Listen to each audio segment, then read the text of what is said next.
Welcome to another broadcast of You Already Know. This is a new series, and in it I am hopeful and intentional to offer space for you to connect with your sense of self. And in so doing, I am hopeful and intentional that affords you more confidence, greater peace, more room to do your thing. Good morning, everybody. Welcome. So we're getting set up, and I picked the marker color I want to use. I'm going to ding this bowl. I'll just breathe.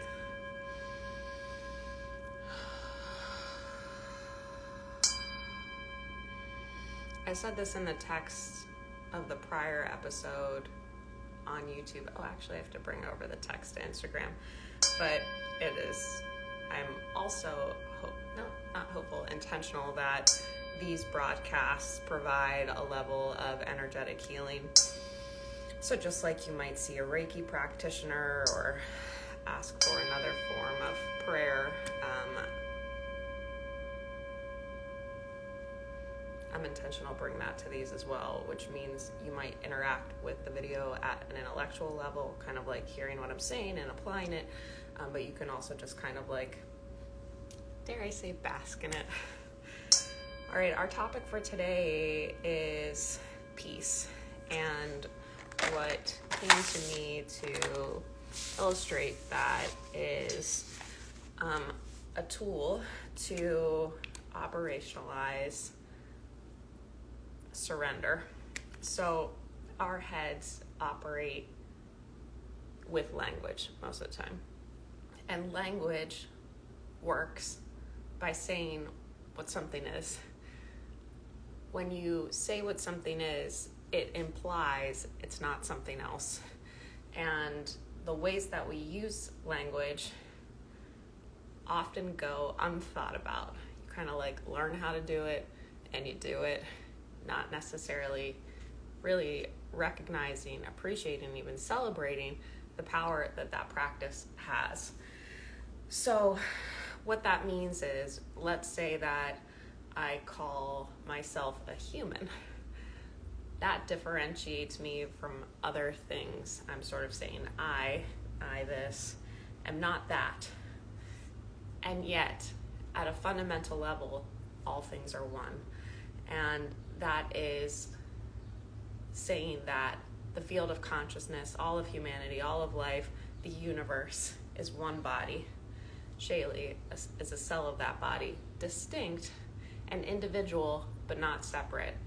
Another way to think about that, Alan Watts uses the bee and the flower, and there are some limits to that. And actually what I've been learning recently is that I can tend to speak to the abstract generalization at the expense of details that would help bring her home. And that means also that I often exclude exclusions because maybe they're not convenient for me to speak to in this format, or maybe I'm not that interested in allowing them to exist. In any case, the idea is that when I say something, sometimes right now I'm in a practice of remembering that when I say something, when I say an abstract generalization, there are limits to it. So Alan Watts uses in one of his teachings the idea of a bee and a flower. And he's like, well, they're, separate, like they're not. And maybe I'll include that quote in that transcript, or that quote in the text of this video. And the way that I interpret what he's saying is basically like, if you don't have the flower, you can't have the bee. If you don't have the bee, you can't have the flower. And so while they are separate, they are together. And that is sort of the way that we work in general. We have this illusion of separation where all things are inexorably, not sure the word, tied together. And that's true on so many levels. There's that very objective physical level I just talked about, bee, flower. But it also seems true as far as our perception and what we perceive. We're constantly in this dance that cannot exclude ourselves. And that's why there's so much power in self-reflection, because if you're in a dynamic, you're in a situation, you're in an environment that doesn't serve you, well, honey, you're doing a part of it to be there. two. It takes two to tango. As within, so without. As above, so below. Like, there are these different partnerships. So I started that tangent by talking about language and the subtle ways that the subtleties we often overstep just because they weren't pointed out to us. And what I was saying initially was like, well, when we call something something, it implies it's not something else. And so when we're wrestling with some of these esoteric principles, these spiritual concepts like surrender, our brain wants to use that template. We say it's this, so it can't be that. When really, paradox is it's both.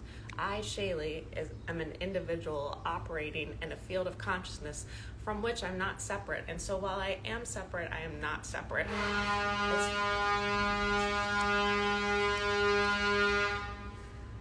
I suppose the large horn on the street agrees. Let's holler back. I wonder what's going on out there.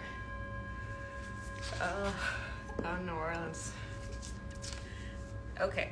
And so when I'm saying with surrender, when our heads want to apply that principle, how do I let go? How do I detach? You run into that barrier I'm talking about with language, where your brain has been trained to think this or that, when this or that, the language that makes it this or that is learned. Language isn't a thing in and of itself, and yet, like, it is. So by that, I mean, like, we call things things, we separate them, and yet they're not. Yet they are, blah, blah, blah. So with surrender, it's sometimes hard for Western minds, at least the ones that I've been a part of in my coaching business, to really appreciate what that means. Like, how are you supposed to surrender but still pay your bills? Surrender but still be a good mother? Surrender but still, deal with these things? And that presents itself as a problem because of what I'm talking about as far as language. Surrender sort of says, like, your head is trying to make sense of this idea, and it's saying, like, well, can it be this? Is it this or is it this? Like, do I let go or do I care? Am I detached or do I do effort? Do I surrender or do I, and give up, or do I try? It's both. And so surrender to me is actually a mental state where you are surrendering resistance, not action, not intention, not desire, but resistance. So I'm going to give you this mindfulness tool today. And what we're talking about, I have another video pinned on my profile, and I have for some time, about the paradox of perfection, where it's sort of like, you're perfect, honey, look at you go, you're doing it. And yet part of you is like, no, I'm not, because I'm not this or that. And it's the same idea, like perfect in growth, perfect in approximating even more. It's both. So on this spectrum, I'm going to do surrender, which is, we'll say, like, let go. I have to remember how to write backwards here. And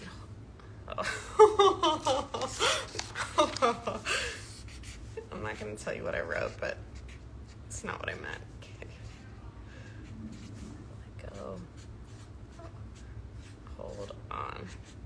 Okay, so on this spectrum, I have let go and hold on. And what I was talking about with language is your brain is like, well, which one is it? Are we letting go or are we holding on?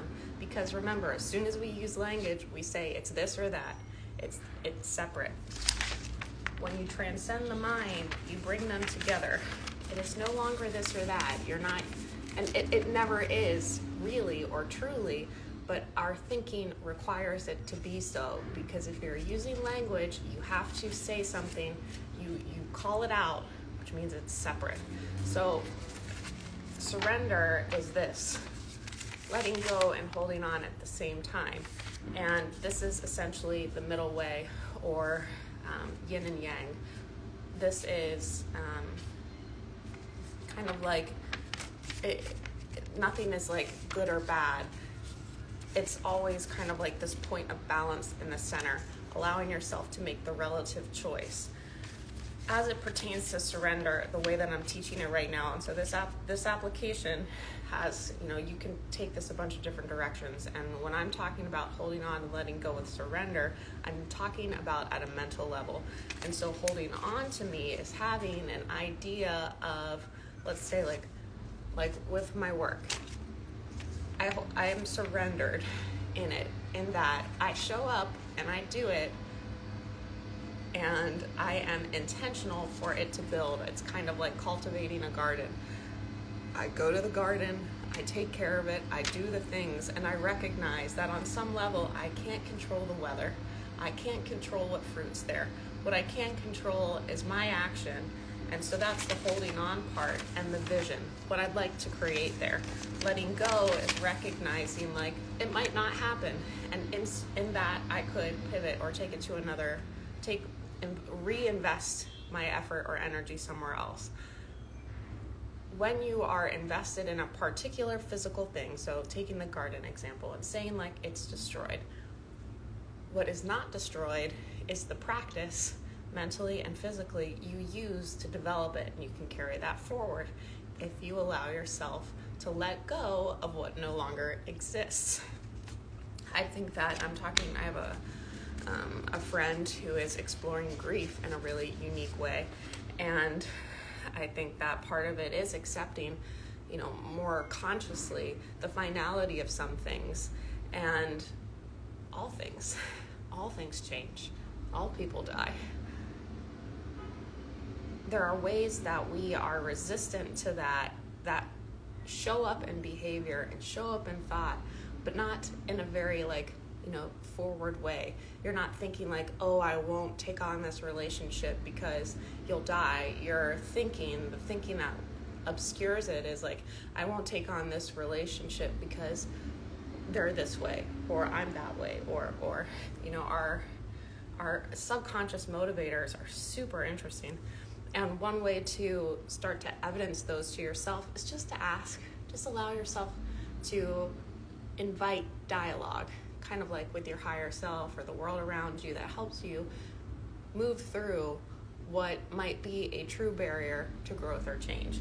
That's the work I do with clients too, where we're making kind of the unconscious conscious, but more or less making reducing illusion in the system. And illusion is essentially where you lose what is because of thinking. This is a great example where your mind is you lose the reality that it's both at the same time because of the limits of language or the ways that you've been trained to think. So how would you use let go and hold on? One might be that, let's say that you're in a job that you don't like. You might let go of the idea that you should be somewhere else right now, because you're not. You're right here. And so surrender there is saying yes to the world around you. What you are holding on to is the possibility that you can be somewhere that feels better, that resonates more truly with you and makes space for your gifts. Surrender, the applied surrender there, is to accept. In the last broadcast I gave you, okay, the mindfulness tool that says all right, this is where we are. Okay, so you stop thinking this is wrong. You say yes to what is, but you're not saying yes, oh, I'll be here forever, or the exclusion of what you really want. I don't like this, I want to be over there. What you're saying yes to is a set of circumstances in a way that you can then respond to them without all of the noise.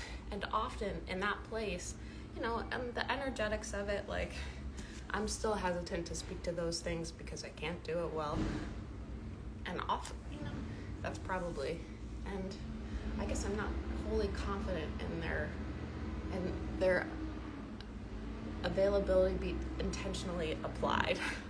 And yet there's something there. So that's to say, it does seem that as soon as, for example, I let go of pushing, when I stop pushing against what is, it does seem to move often. And if not, something else is revealed that furthers the plot.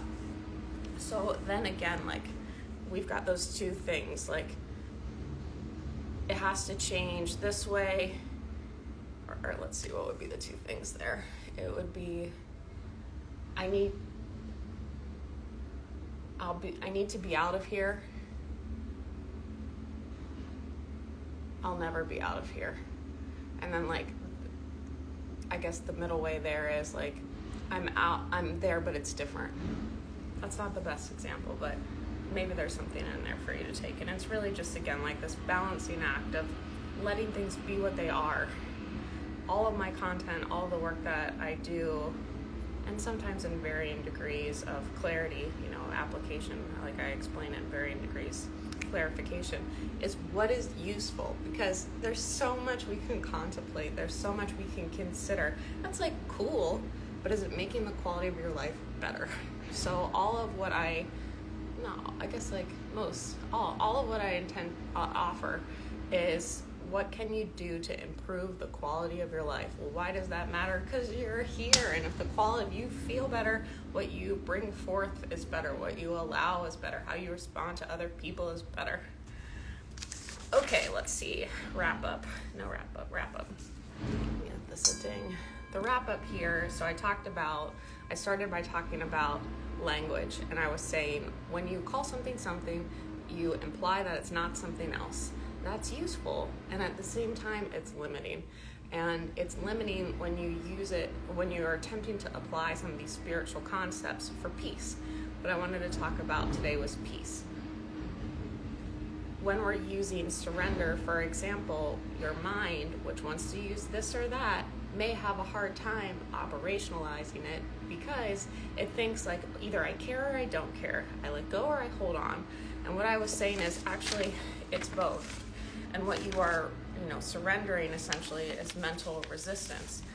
It doesn't mean you give up focus. It doesn't mean you give up effort. It's kind of this in-between state, this middle way where you're participating, but not because what is bad or wrong. You're taking it to a new place. It's like you don't want to be here, you want to be there. However, you're here, and you have to believe in the possibility of there. So there's this collapse of ideas that afford you peace if you are willing to be present and accept what is. Sometimes we can be very hesitant to say yes to what is because we think then we're giving it, leeway or, the stamp of approval to continue. If you're in that job example and you don't want to be there, and I'm saying like, honey, accept, say yes to it, really hold on and dive in. Part of you would be like, no, because I don't want to be here. I can understand. With this idea, I'm going to put it on your table. You can try it for a couple weeks and then see, like, if what you had been doing thus far didn't work, maybe try something else.